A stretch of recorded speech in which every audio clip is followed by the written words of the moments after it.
أما بعد فأعوذ بالله من الشيطان الرجيم بسم الله الرحمن الرحيم انشاءاللہ سورہ بقرہ کی آیت نمبر 168 کی تفسیر کر رہے ہیں۔ اللہ رب العزت نے فرمایا یا ایھا الناس کلوا مما فی الارض حلالا طیبا، اے لوگوں جو کچھ زمین میں حلال پاکیزہ ہے اس میں سے کھاؤ، ولا تتبعوا خطوات الشیطان، اور شیطان کے راستے پر نہ چلو، انہ لکم عدو مبین، بے شک وہ تمہارا کھلا دشمن ہے۔ عزیزان گرامی، مسلم شریف کی حدیث مبارکہ ہے کہ اللہ تبارک و تعالی فرماتا ہے، یہ حدیث قدسی ہے۔ حدیث قدسی وہ ہوتی ہے زبان پیارے مصطفیٰ کی ہوتی ہے، کلام اللہ رب العزت کا ہوتا ہے۔ رب العزت فرماتا ہے جو مال میں اپنے بندوں کو عطا فرماتا ہوں وہ ان کے لیے حلال ہے، اور اسی حدیث میں فرمایا میں نے اپنے بندوں کو باطل سے بے تعلق پیدا کیا، پھر ان کے پاس شیاطین آئے اور انہوں نے لوگوں کو دین سے بہکایا، اور جو میں نے ان کے لیے حلال کیا تھا اس کو حرام ٹھہرایا۔ یعنی شیاطین وسوسے ڈالتے ہیں، جو رب تعالیٰ کی حلال چیزیں ہوتی ہیں ان کو حرام قرار دے رہے ہیں۔ یہ یاد رکھیں کہ رب تعالیٰ، جیسا کہ میں نے پچھلے درس میں اصول بیان کیا تھا، اصول یہی ہے، حلال رب تعالیٰ نے مطلقاً فرمایا ہے، اور حرام ناجائز جتنی بھی چیزیں رب تعالیٰ نے انہیں تفصیل سے ذکر فرمایا ہے۔ اور اسی طرح اس آیت مبارکہ سے یہ بھی معلوم ہوا کہ اللہ تبارک و تعالیٰ نے حلال چیزوں کا ذکر فرمایا ہے، تو ہمیں اپنا رزق کو حلال کرنا چاہیے اور حلال ذریعے سے ہی اس کو حاصل کرنا چاہیے۔ جیسا کہ حدیث مبارکہ میں آتا ہے، نبی پاک صلی اللہ علیہ وسلم نے ارشاد فرمایا جس شخص نے حلال مال کمایا پھر اسے خود کھایا یا اس کمائی سے لباس پہنا اور اپنے علاوہ اللہ رب العزت کی دیگر مخلوق جیسے اپنے اہل و عیال اور دیگر لوگوں کو کھلایا اور پہنایا تو اس کا یہ عمل اس کے لیے برکت اور پاکیزگی ہے، یہ حلال مال کی برکت ہے۔ آگے رب العزت نے فرمایا انما یأمرکم بالسوء والفحشاء وان تقولوا علی اللہ ما لا تعلمون، وہ تمہیں صرف برائی اور بے حیائی کا حکم دے گا، اور یہ حکم دے گا کہ تم اللہ رب العزت کے بارے میں وہ کچھ کہو جو خود تمہیں معلوم نہیں۔ اب یہاں پر اس آیت مبارکہ میں رب تعالیٰ نے دو چیزوں کا ذکر کرنا ہے، بالسوء والفحشاء کا۔ سوء سے مراد مطلقاً گناہ ہے، جتنے گناہ ہیں اس سے سوء سے مراد یہ ہے، اور فحشاء سے مراد ہے بے حیائی۔ یہاں رب تعالیٰ نے دو گناہوں کا ذکر فرمایا۔ ابھی شیطان کے بارے میں رب تعالیٰ نے فرمایا ہے جو اللہ تبارک و تعالیٰ کی جو عقائد ہیں، جو رب تعالیٰ کی ذات پہ یقین رکھنا ہے، اور گناہ رب تعالیٰ کی جو احکام ہیں ان سے یہ تمہیں دور کرے گا، تمہیں برائی کی طرف لے کر جائے گا بالسوء۔ اور پھر دوسرا ذکر فرمایا والفحشاء، اور شیطان تمہیں فلمیں، گانے، ناچ، مجرے اس طرف لے کر جائے گا۔ رب تعالیٰ نے پہلے ہی ہماری ذہن سازی کر دی، یہ شیطان کے کام ہیں، ہم نے ان سے اجتناب کرنا ہے ان گناہوں سے۔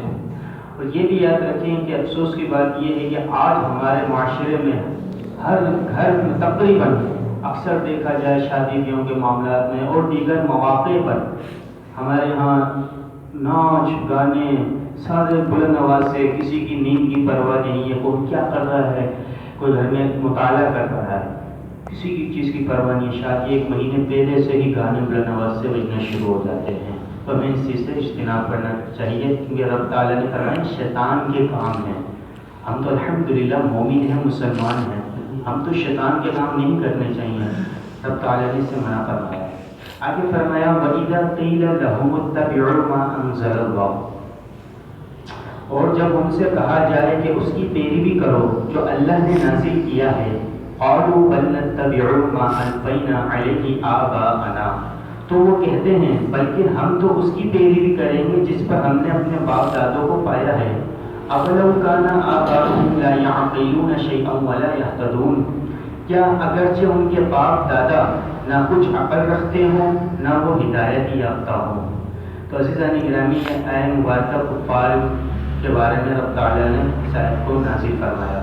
نبی پاک صلی اللہ تعالیٰ علیہ وسلم نے رب العزت کی توحید کے بارے میں، دعوت حق کے بارے میں تبلیغ فرمائی تو ان لوگوں نے صاف انکار کر دیا، کیونکہ انہوں نے یہ کہا کہ ہم جو اپنے باپ دادا کو جس عقیدے پہ، جس دین پہ ہم نے پایا ہے اسی پر ہم قائم رہیں گے۔ تو پھر رب تعالیٰ نے فرمایا اولو کان آباؤہم لا یعقلون شیئا ولا یہتدون، کہ تمہارے باپ دادا جو برے راستے پر تھے تو کیا تم عقل نہیں رکھتے؟ انہیں بھی دین کی تبلیغ کے لیے ہم نے انبیاء کو بھیجا، نبی کو بھیجا، لیکن وہ لوگ ہدایت پر نہیں آئے، تم تو ہدایت پر آ جاؤ، لیکن ان لوگوں نے صاف انکار کر دیا۔ تو عزیزان گرامی، یہ یاد رکھیں کہ شریعت کے مقابلے میں اگر باپ دادا کی پیروی کرنا حرام ہے، مثال کے طور پہ باپ دادا ہیں، شریعت کے خلاف کوئی کام یا کہہ رہے ہیں، تو اب اس شخص پر، پوتے پر یا بیٹے پر اب حرام ہے کہ وہ اس کی پیروی کرے، کیونکہ شریعت کے مقابلے میں شریعت کے خلاف وہ احکام یا حکم دے رہا ہے، یہ شریعت کا اصول ہوتا ہے۔ اور اسی طرح یہ بھی یاد رکھیں کہ اچھوں کی صحبت اچھی ہے، اچھوں کی پیروی اچھی ہے، بروں کی پیروی بری ہے۔ جیسا کہ کفار اپنے باپ دادا جو برے تھے، برے عقائد تھے، ان کے برے نظریے تھے، برے افکار تھے، ان کے اسی سوچ پر تھے، اسی پر قائم تھے، لیکن اچھوں کی پیروی۔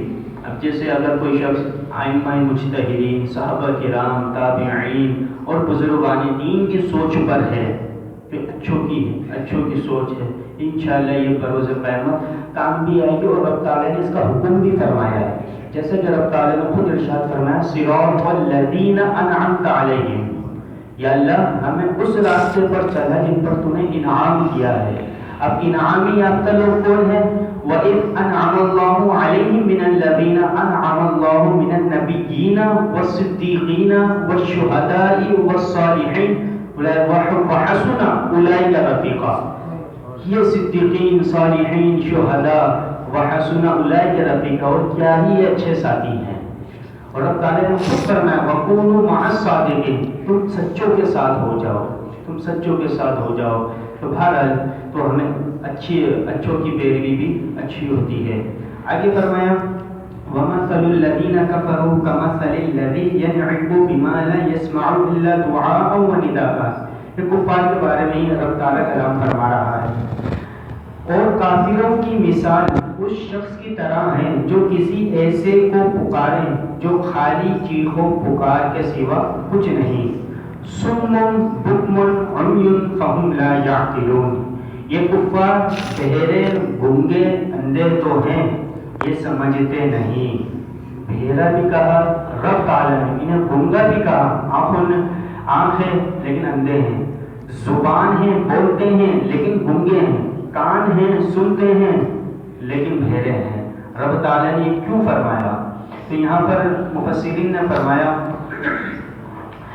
وَمَثَلُ الَّذِينَ كَفَرُوا، کافروں کی مثال رب تعالیٰ نے صُمٌّ بُکْمٌ عُمْیٌ فَهُمْ لَا یعقلون کیوں دی؟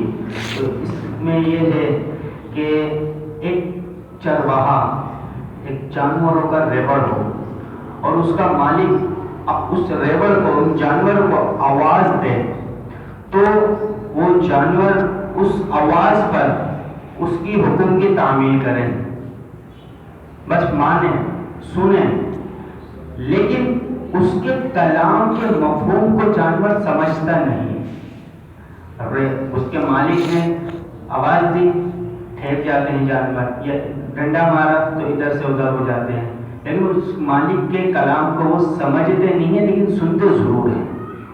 رب تعالیٰ نے یہی فرمایا، یوں ہی نبی پاک صلی اللہ تعالی علیہ وسلم نے کفار کے سامنے دین حق کو بیان فرمایا، کفار سنتے تو ضرور تھے لیکن آپ کے کلام کے مفہوم کو قبول نہیں کرتے تھے، اس پر عمل نہیں کرتے تھے، تو آنکھ ہونے کے باوجود وہ اندھے، زبان ہونے کے باوجود وہ گونگے، اور کان ہونے کے باوجود وہ بہرے ہیں، نبی پاک کو دیکھ رہے ہیں، سن رہے ہیں، پھر بھی نبی پاک صلی اللہ علیہ وسلم کی کلام پر، آپ کی گفتگو پر دین حق کو قبول نہیں کرتے۔ تو عزیزان گرامی، حق بات کو قبول کرنا، حق بات کو قبول کرنا یہ مومنین کا اور صحابہ کرام کا طریقہ ہے، اور حق بات سے روگردانی کرنا یہ کفار کا طریقہ ہے۔ یاد رکھیں کہ اگر حق بات کہی جا رہی ہو، بولنے والا جیسا بھی ہو، تو ہمیں حق بات کو قبول کر لینا چاہیے۔ ایسا نہ ہو کہ ہم حق بات کو جھٹلا دیں صرف اس شخصیت پر یا اس کے چہرے پر یا اس کے نظریات پر، جو حق بات ہے اسے ہمیں قبول کرنا چاہیے۔ آگے فرمایا یا ایھا الذین آمنوا کلوا من طیبات ما رزقناکم، اے ایمان والو ہماری دی ہوئی ستری چیزیں کھاؤ، یعنی پاکیزہ چیزیں کھاؤ، واشکروا للہ، اور اللہ کا شکر ادا کرو، ان کنتم ایاہ تعبدون، اگر تم اللہ رب العزت کی عبادت کرتے ہو۔ عزیزان گرامی، یہاں پر پھر رب تعالیٰ نے رزق حلال کے بارے میں فرمایا کہ یاد رکھیں کہ جہاں رب العزت نے رزق حلال سے لطف اندوز ہونے کا فرمایا ہے، بس وہاں شرط کیا لگائی؟ 3 شرطیں ہیں۔ باقی جو چیزیں کھاؤ پیو، رب تعالیٰ کی نعمتوں کا شکریہ ادا کرو۔ 3 چیزیں کیا ہیں؟ پہلا یہ کہ حرام چیز نہ ہو، جیسے کہ سور ہے اور دیگر ہیں شراب وغیرہ جو رب تعالیٰ نے حرام قرار دی ہیں، اور دوسرا ہے جو چیز ہم کھا رہے ہیں وہ حرام ذریعے سے حاصل نہ ہو، 2 چیزیں۔ اور تیسری چیز ہے کہ رب العزت کی نعمت کو جو ہم کھا رہے ہیں اس کو کھا کر یا پی کر ہم اللہ رب العزت سے غافل نہ ہو جائیں۔ یہ 3 چیزیں اگر ہم ان سے بچتے ہیں، پھر جتنی چیزیں ہیں جو رب العزت کی ہم کھاتے ہیں، اور پھر رب تعالیٰ نے فرمایا واشکروا للہ، میرا شکر ادا کرو، کہ جو کھانا ہے کھاؤ، جو پینا ہے پیو، لیکن واشکروا للہ، میرا شکر ادا ضرور کرو۔ اور پھر آگے فرمایا ان کنتم ایاہ تعبدون، تم میرے ہی تو بندے ہو، میرے ہی بندے ہو، میری ہی عبادت کرتے ہو، میرا ہی مال کھاتے ہو، میرا ہی پیتے ہو، تو پھر شکر ادا کس کا کرو گے؟ سیٹوں کا کرو گے یا کسی مینیجر کا کرو گے؟ نہیں، تمہیں رزق میں نے دیا ہے اور تمہارے لیے آسانیاں بھی میں نے دی ہیں، تمہیں رزق کھانے کے بعد تمہیں شکر بھی میرا ہی ادا کرنا ہے، لَأَزِيدَنَّكُمْ، میں تمہارا رزق میں اور زیادہ اضافہ کر دوں گا، رزق میں اور زیادہ اضافہ کر دوں گا۔ تو عزیزان گرامی، ہر لمحے ہر وقت ہمیں رب العزت کا شکریہ ادا کرنا چاہیے۔ ایک اچانک حضرت موسیٰ، کیونکہ وقت ہمارے پاس اتنا نہیں ہوتا، میں اس لیے واقعات نہیں سناتا، ابھی اچانک لیکن ایک واقعہ یاد آ گیا، بنی اسرائیل کا ایک شخص تھا، 500 سال تک اس نے چٹان پر بیٹھ کر عبادت کی اللہ تبارک و تعالیٰ کی۔ اللہ رب العزت نے اس چٹان پر ایک چشمے کو جاری کر دیا، وہ پیتا تھا اس پر پانی، میٹھا بالکل پانی، اور اس کے کھانے کا بھی انتظام کر دیا۔ اس چٹان پر، اس پہاڑ پر اللہ رب العزت نے ایک انار کے درخت کو اگا دیا۔ اب وہ روزانہ ایک انار لیتا، اسے کھاتا اور چشمے میں سے پانی پیتا، اور پھر جب اس کا وقت آخر آیا تو انہوں نے اللہ رب العزت کی بارگاہ میں دعا کی، اے مالک و مولا، میں نے تیری 500 سال تک عبادت کی ہے، 500 سال، اب میری خواہش ہے، یہ میری تجھ سے دعا ہے، عرض ہے کہ جب میں مروں تو میں حالت سجدہ میں ہوں، بروز قیامت جب میں اٹھوں تو اسی حالت میں اٹھوں۔ تو پھر اللہ رب العزت نے فرمایا بندے جا، میں نے تیری دعا کو قبول کر لیا۔